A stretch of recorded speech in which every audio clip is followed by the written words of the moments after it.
네, 안녕하십니까. 오늘은 그냥 덮고 지나갈 수가 없는 이 디자인 평론을 어쩔 수 없이 해야 되는 날인 것 같습니다. 어제 오후 2시에 그 미래통합당의 로고와 컬러, 그리고 심볼 마크, 그리고 이 심볼의 의미와 또 여러 가지 활용 방법들이 발표가 되었죠. 제가 늘 얘기하지 않습니까? 우리나라 이 정치 쪽에서 활용하는 디자인의 수준이 이 산업 쪽에서 활용되는 디자인 수준에 그야말로 반도 못 쫓아가고 있다라는 제가 그 말씀을 늘 드렸는데, 거기에는 여러 가지 이유가 있을 것 같아요. 돈을 많이 안 쓰든지, 아니면 내부에 있는 사람들이 의견이 강하든지, 또 뭐 여러 가지 이유가 있죠. 옛날에 그 조중훈 사장께서 살아계실 때 그 대한항공은 그 TV 광고, 그러니까 TV 아니라 이 잡지 같은 거 광고를 할 때 항상 비행기가 풀로 이렇게 쫙 떠 있어야 된대, 이렇게 하나로. 그러니까 이것이 앞에 끝이 좀 잘리거나 할 수가 없대요. 그래서 하나가 꼭 더 들어가야 되고, 그리고 하늘 위에 뭐 들어가야 되고, 이분이 그 글자 한 장 한 장 다 따졌다는 거예요. 그래서 그 대한항공의 그 광고 수준이 어느 만큼 이상을 넘어갈 수 없었다라는 그런 아주 전설 같은 이야기들이 전해져 옵니다. 글자 채까지도 정해주고 글씨 크기까지도 회장이 직접 그 관여를 했다고 그러시죠. 근데 지금 그 여기서 누군가가 옛날에 뭐 민주당도 마찬가지였을 수 있겠지만, 안철수가 이렇게 하라 하니까 이렇게 글씨 이름을 정했고, 로고도 그냥 뭐 대충 하는 거죠. 선수를 불러다 하는 게 아니고 그렇게 했었는데, 이번에 그 이름을 바꿀 때도 저는 그 미래통합이라는 게 도대체 있을 수도 없는 이름이죠. 이 당의 이름에는 국민이 없어요. 국민이 없어요. 그냥 선거 때마다, 총선 때마다 모이고 흩어지고 싸우고, 그리고 뭐 그냥 다 떨어져 나갔다가 다시 모이고, 각자 자기가 다시 총선에서 국회의원이 되기 위해서 그 몰려들고 또 찢어지고 하는 이 사람들의 의합 집산이 총선 때는 아주 하이라이트를 이루면서 당명들이 바뀌고 당 로고가 바뀌고 하는 일들이 일어나죠. 이것이 계속된 것이 우리나라의 당의 그 역사인데, 정당의 역사인데, 그나마 우리 민주당은 다른 쪽으로 흘러갔다가 다시 원 위치로 돌아올 만한 그 고향이 있었죠. 민주당이라는. 다시 돌아와서 아주 탄탄하게 그 이름을 지키면서 가고 있는데, 민주라는 뜻이 무슨 뜻입니까? 국민의 주인이라는 뜻이죠. 응? 국민을 주인으로 모시는 당이라는 뜻이겠죠. 그런데 이제 그 다음에 뭐 한나라당이나 뭐 자유한국당이나 주체가 명확하지가 않아요. 주어가 없어요. 주어가.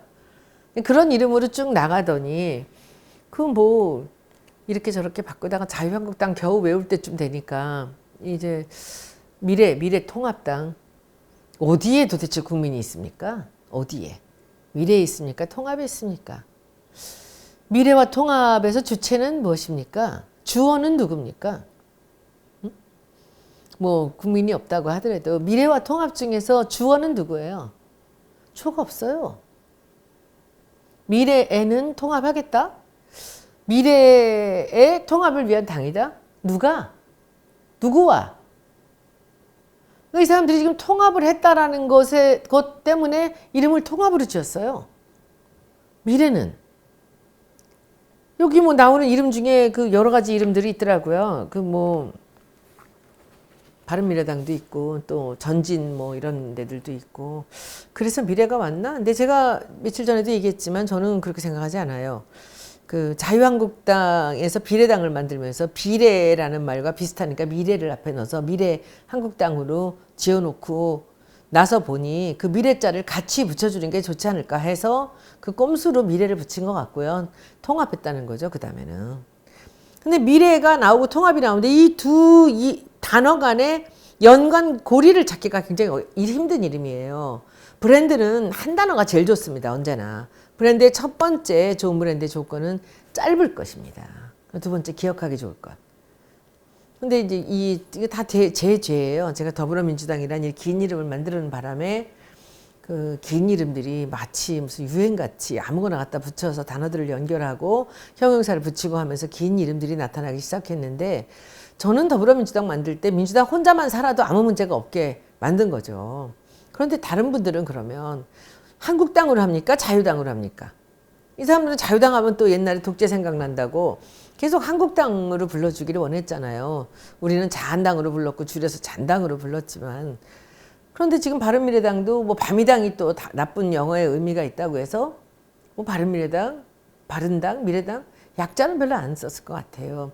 민주평화당을 민평당으로 주로 했죠. 그중에 또 민방당이라는 그 별명을 가진 분도 계셨지만, 근데 지금 이름이 바뀌었는데 세상에 이 복잡한 이름들이 합해져 가지고 어떻게 미래통합당이 되죠? 어떻게 미래하고 통합을 합하나. 이거는 이 이름을 만드는 사람 입장에서는 제가 보기엔 있을 수가 없는 거예요. 미래라는 단어와 통합이라는 단어는 같이 붙어서 있어서는 안 되는 그 이름이거든요. 왜 그러냐면 미래하고 통합하고 연결고리가 없어요. 아까도 말씀드렸듯이. 그러면 이걸 기억하는데 굉장히 힘든 장애가 된다는 거죠. 그래서 뭐 그러려니 했어요. 설마 저 이름은 그냥 갈까 했는데 그냥 가네. 그리고 오늘 이제 신보 칼라가 나왔어요. 칼라가 제일 먼저요? 칼라가 나왔는데 난 이 칼라도 솔직히 저는 아주 전문 용어들이 쓰는 그 얘기들이거든요. 이 팬턴이라는 것은 한 1950년대부터 그 사용되었던 그 칼라 가이드를 만드는 회사예요. 그러니까 이것이 그 칼라 가이드를 만들어서 전 세계에 이제 배포를 하면서 유명해졌는데, 이 칼라 가이드가 이제 지난번에 제가 말씀드린 두 가지 색깔이 있어요. 이것을 CMYK, 검정, 그리고 마젠타, 그리고 노랑, 옐로우, K는 이제 블랙의 D자 같아요. 이렇게 네 자를 합해서 몇 프로씩이 들어있느냐를 이 팬턴 가이드에서 여기 밑에 표시가 돼요. 그러니까 191번 남바인데, 여기서도 이제 C가, 이것도 웃기는 얘기야. 이 C가 뭐예요? CO가 아니라고, CO가. C가 제로라는 뜻이에요. M이 85%가 있고 Y가 30%입니다. 이거는 저 핑크는 마젠타 85에 옐로우 30이 들어있다는 얘기예요. 근데 K는 뭐야? K도 빵이야. 그럼 저런 거는 할 필요가 없죠. C 빼고 K 빼고 그냥 M35에 Y30 하면 되는 거죠. 그렇게 하면 되고, 191번에 C는 무슨 뜻인지 아세요? 난 저것도 너무 어이가 없어. 이 팬턴 컬러에는 이 그 숫자 뒤에 C하고 U가 나와요. 코팅이 돼 있다는 것이 C고요. 언코팅이 U예요. 그러니까 인쇄 종이가 반짝반짝한 데 들어갈 때는 코팅돼 있을 때의 그 모델을, 이 코팅된 거에다가 저 글씨 색이 나와 있어요. 저거 오려서 쓰는 거예요. 그리고 이제 U는 언코팅에 들어가는 거예요. 저건 그 C가 왜 들어가냐고. 그리고 COM85, 저게 C가 제로라는 뜻인데 굳이 들어갈 필요가 없는데 저게 들어갔다라는 것들이 너무 웃기고요. 이 팬턴이라는 게 그 아주 전문적인 사람들이 쓰는 거고, 인쇄소에 줄 때 우리가 팬턴 칼라를 찢어서 붙여서 줘요. 그래서 이것은 이렇게 소모품이에요. 써서 잘라 쓰기 때문에. 그래서 이 C가 이 코티드가 된 거는 그 코팅 종이를 잘라서 붙여주고, 언코티드는 이 무광종이 모조지나 이런 데다 쓸 때는 그걸 잘라주는 거죠. 그리고 이제 M85, Y30은 굉장히 중요한 거예요. 언제나 85, 30을 한다고 똑같이 나오지는 않아. 그러나 그 퍼센테이지, 뭐든지 100분율로 해서 85, 100에 30이거든요. 그렇게 써서 저 색을 만든다라고 돼 있고, 그리고 그 191번 할 때 별색으로 했을 때 이렇게 섞어서 쓰라는 건데, 그래도 똑같은 색이 나오진 않아요. 이제 제가 처음에 디자인을 배울 때는, 우리 때는 팬턴이라는 게 잘 들어오지 않았고요. DIC라고 일본에서 들어온 칼라 가이드가 들어와 있었어요. 그래서 우리 때는 한참 그걸 썼는데, 제가 졸업하고 미국 회사 들어가서 일을 하는데, 그때 우리 사장님이 너무 폼나는 팬턴 가이드를 갖고 오더라고. DIC는 이렇게 끼따랗게 돼서 이렇게 길게 잘라 쓰는 거였는데, 팬턴은 저렇게 정사각으로 똑똑 잘라 쓰는 거였어요. 영희 씨네는 요새는 DIC는 본 적도 없지? 팬턴만 보죠. 우리 때는 DIC. 근데 DIC가 훨씬 더 뒤에 1967년에 만들어진 회사고, 그리고 팬턴은 50년대 거예요. 그러니까 서양에서 올 때는 이제 그 팬턴을 쓰죠. 지금 이 미래 통합당, 한 번에 지금 기억이 안 나. 제가 임기 끝날 때까지 이렇게 한 번에 안 나올 것 같아. 그런데 여기서는 이제 팬턴 칼라를 191번을 했는데, 이렇게 이 객관성이 없는 거죠. 뒤에다 C자 붙일 이유도 없는 거고 191이라고만 해도 되고 그 다음에 C는 K와 두 개 빼버리고 M85, Y30만 써놓으면 그 두 개만 들어간 줄 아는데 이게 전문 용어도 아니고 숫자들도 저렇게 똑같이 써놓고 하여튼 핑크래요. 근데 원래 밀레니얼 핑크를 할 줄 알았는데 그게 굉장히 밝은 색이거든요. 그런데 이 핑크를 이름을 이제 해피핑크라고 자기가 만든 거야, 붙인 거예요. 그리고 그래서 저 핑크를 만드는데 저 이름도 되게 웃겨요. 해피에 피가 있고 핑에 핑이 또 나오는데 해피핑크 발음이 굉장히 어려워요. 그렇죠? 근데 그래 저런 이름을 억지로 붙여가지고 그 저 핑크로 메인 컬러를 만들었는데 제가 지난번에 밀레니얼 핑크라고 그 밝은 색깔 연분홍을 했을 때도 굉장히 궁금했어요. 연분홍은 혼자서 존재할 수가 없는 색이거든요. 그 색을 하나로 메인 컬러가 될 수 없어요. 왜냐하면 글씨를 뭘로 쓰냐고. 근데 여의도 연구소는 거기다 하얗게 했더라고. 그러면 안 보여 거의.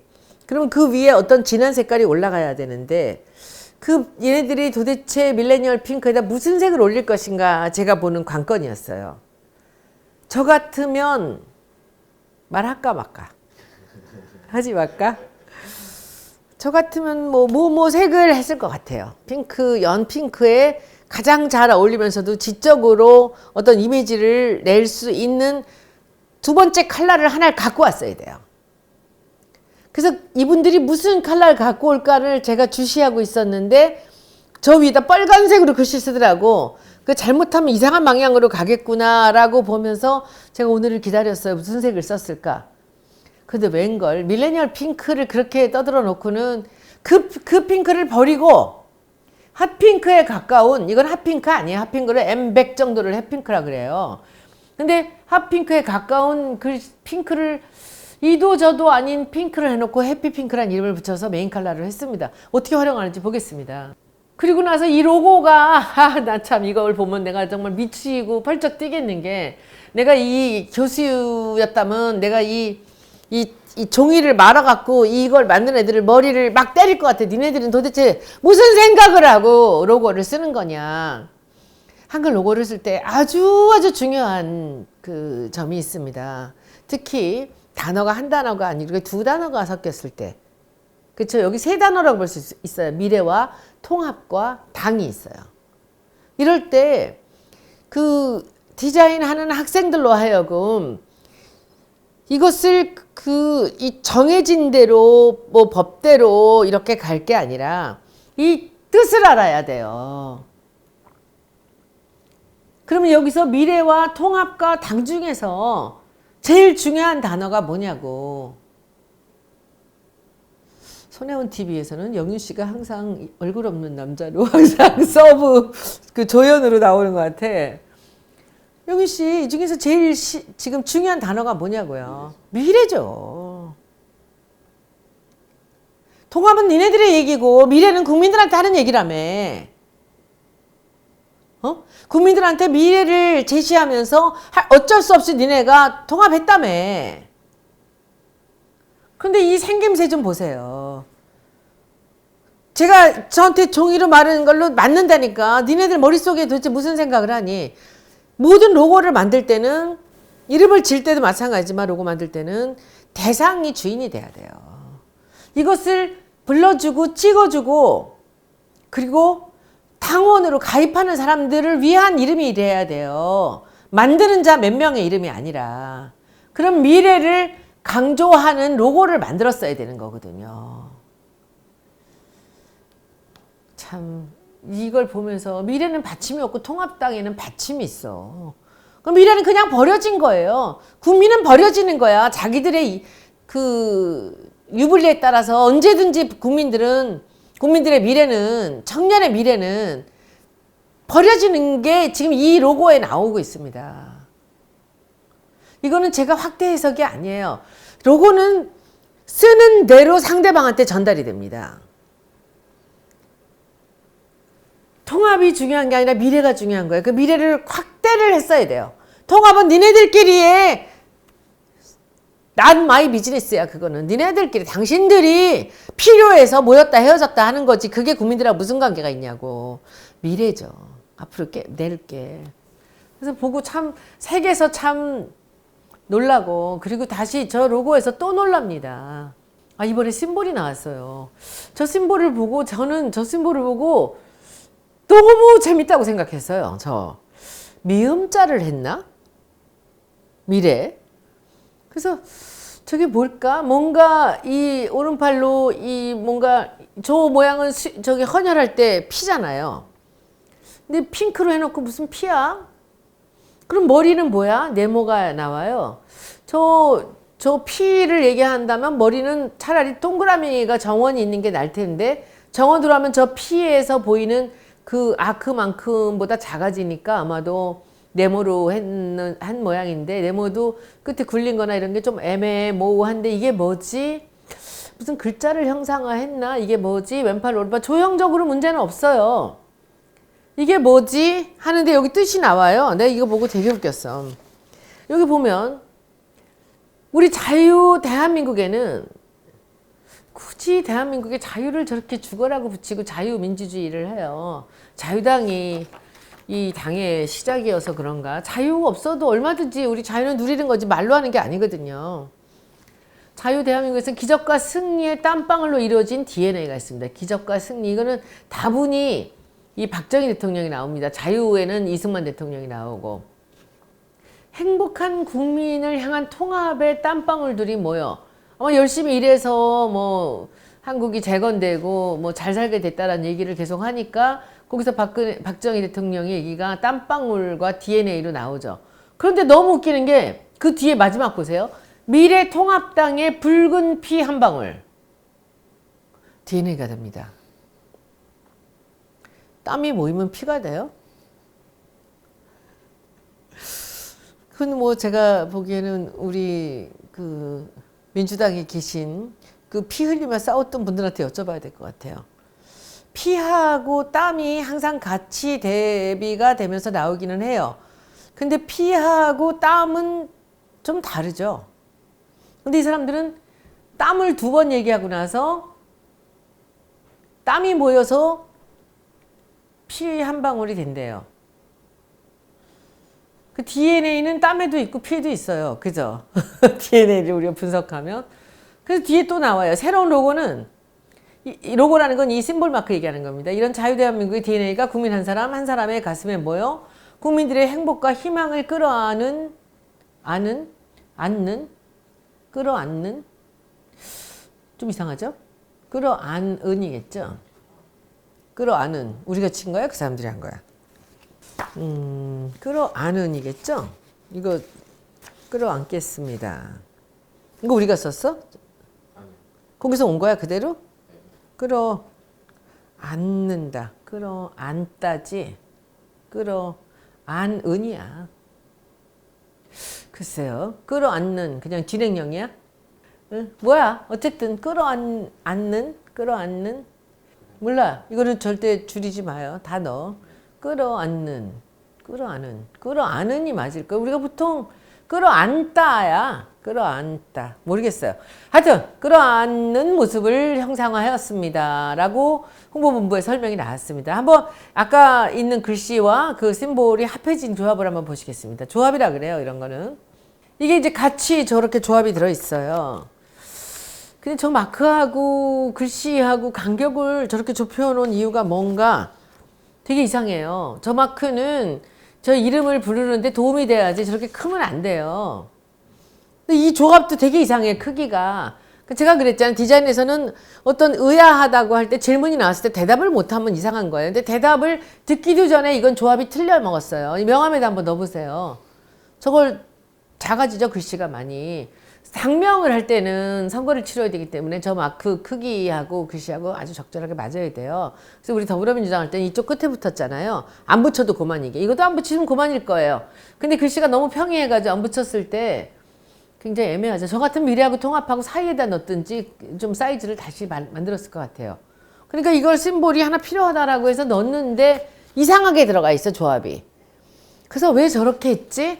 크기가 저렇게 글자도 1도잖아요. 저는 여기서 서브 컬러가 들어가지 않은 게 너무 놀라워서 말이 안 나와. 내가 참 이게 남의 당의 얘기라 뭐 더 이상 내가 뭐 이걸 놀리거나 그러고 싶지 않아요. 그런데 그 다음에 이제 그 어플리케이션 한번 전체 색깔이 들어갔을 때 한번 보십시오. 이게 저희 대한민국의 DNA가 국민 한 사람 한 사람의 가슴에 모여. 원래 있잖아, DNA는 다. 모여? 가슴에 모여? 국민들의 행복과 희망을 끌어안겠습니다. 좋아, 끌어안는. 그런데 이제 저 옆에 저 무늬를 하나로 이으면서 나래비를 줄을 세웠잖아요. 제가 저걸 보면서 기겁을 한 거예요. 혹시 여러분들 중에서 저 무늬를 알아보시는 분이 계실지 모르겠습니다. 아마도 공예 관련 일을 하거나 우리 전통에 대해서 조금 더 관심 있는 분, 그리고 고고학을 하거나 이런 분들은 모두 다 아실 거예요. 저 무늬의 이름이 있어요. 저 무늬의 이름이, 제가 저 무늬의 이름을 알아맞히는 분, 저 무늬의 이름은 참 기가 막혀서 말이 안 나오네. 뇌문이라 그래요. 이건 이 이름이에요, 이름. 저 문양의 이름이에요, 뇌문. 한자 보실래요? 문양을 얘기할 때는 문자가 항상 앞에 실이 들어가 있어요. 그 이유는 아마도 문의는 자수로 해서 그랬던 것 같아요. 옛날에. 그치? 어쨌든 문의는 꼭 그 실사변이 들어있는 그 문자를 쓰는데, 문양할 때는 뇌문이에요. 뇌의 문양이라는 거예요. 뇌는 무슨 뜻이죠, 여러분들? 뇌가 무슨 뜻이죠? 이거는 번개문이라고도 하고 벼락문이라고도 해요. 벼락이에요, 이게. 예문, 한번 예를 들어서 저 볼게요. 번개와 벼락이란 뜻입니다. 뇌문. 저 문양의 이름이. 벼락무늬를 이룬 건 도대체 뭐냐고요. 근데 저는 처음에 저 심볼을 봤을 때 설마 이게 뇌문에서 나왔으랴 했는데 밑에 이어놓은 걸 보니까 문양으로 이어놓은 거죠. 여러분들, 여기서는 제가 짧게 저 무늬가 우리 고전에서 어떻게 보여지는지 잠깐 보여드리겠습니다. 이 보세요. 낙뇌라는 뜻이 있어요. 낙뇌 아시잖아요, 낙뇌. 우리가 뇌문 하면은 보통 번개문이라고 하지만 낙뇌할 때 뇌는 밭의 한가운데 떨어진 이 벼락을 얘기하거든요. 그러니까 벼락이 떨어짐이 낙뇌예요. 여기서는 번개가 떨어짐이 아니잖아. 그쵸? 그래서 그 뇌는 원래 번개, 벼락을 얘기하거든요. 그래서 이런 문양을 갖다가 새로 만들어진 심볼에다가 그 뇌문을 써서 뭐 심볼을 만든 건 뭐 그러려니 하겠습니다. 근데 그 문양을 옆에다 줄을 세워갖고 이 벼락 맞은 사람들을 쭉 세워놓은 게 너무 이상해서 제가 너무 깜짝 놀랐습니다. 이게 뇌문이라 그래요, 이 무늬를 다. 이게 뭔가 옛날에도 전기가 없었던 시절에도 이 벼락이 떨어지면서 사람이 꽝 하고 죽는 거잖아요. 그냥 전기에 감전돼가지고.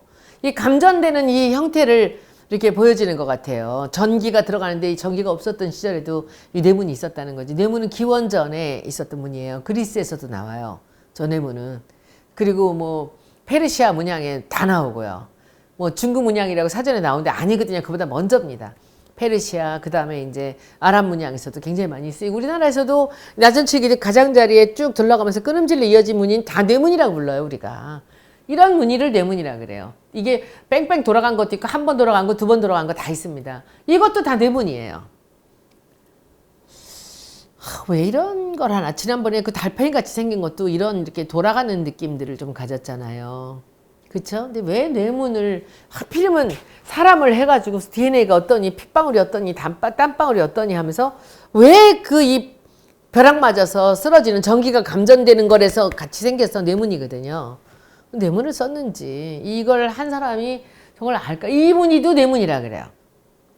이 전기에 치 오르는 그런 무늬죠, 말하자면. 그렇게 이름을 우리가 그 옛날에 중국 사람들이 이 서방의 메소포타미아나 그리스 문명을 받아들이면서 거기 있는 문양을 자기들이 채용해서 뇌문이라고 한 거죠.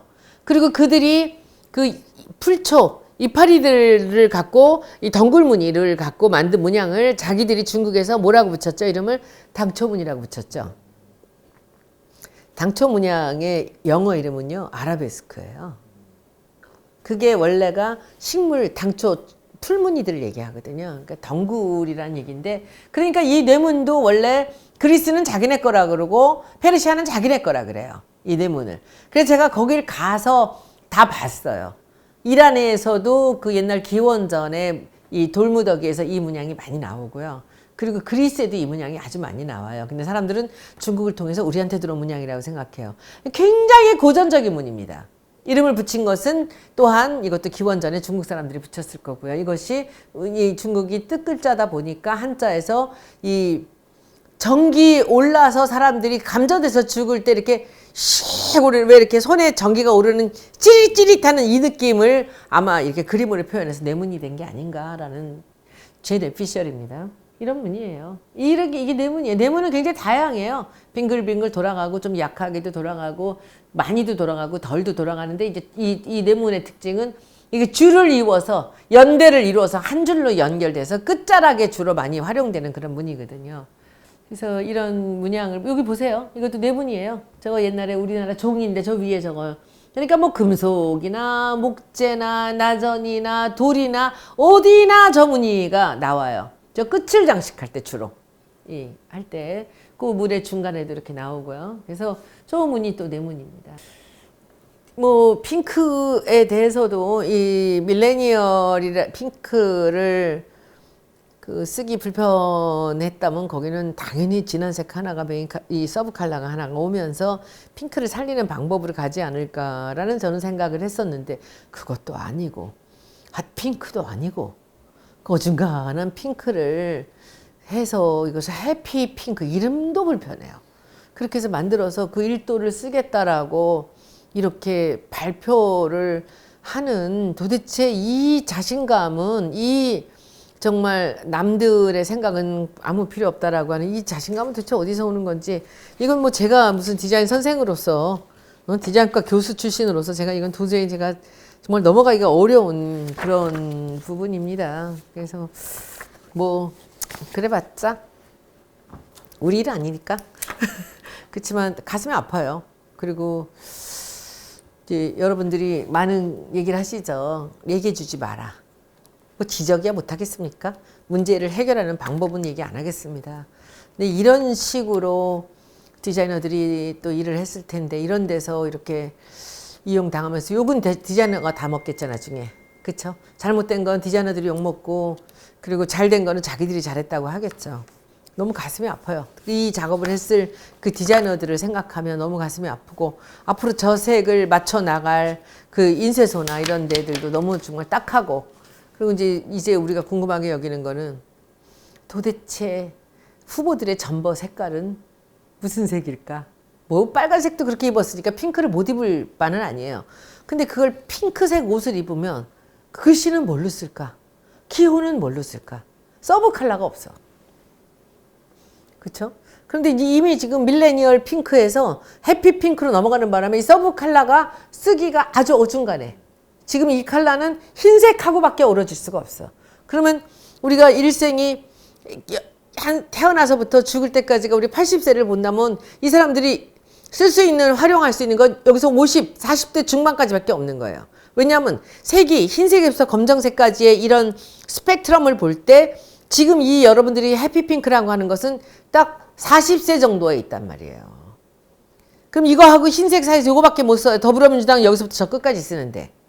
그게 이제 문제인 거죠. 어떻게 활용을 할지. 우리 핑크색 차가 돌아다니면 젊은 여성들이 좋아할 거라고 젊은이들이 좋아할 거라고 이렇게 생각하시는데 뭐 좋아할 수도 있고 아닐 수도 있고 그렇습니다.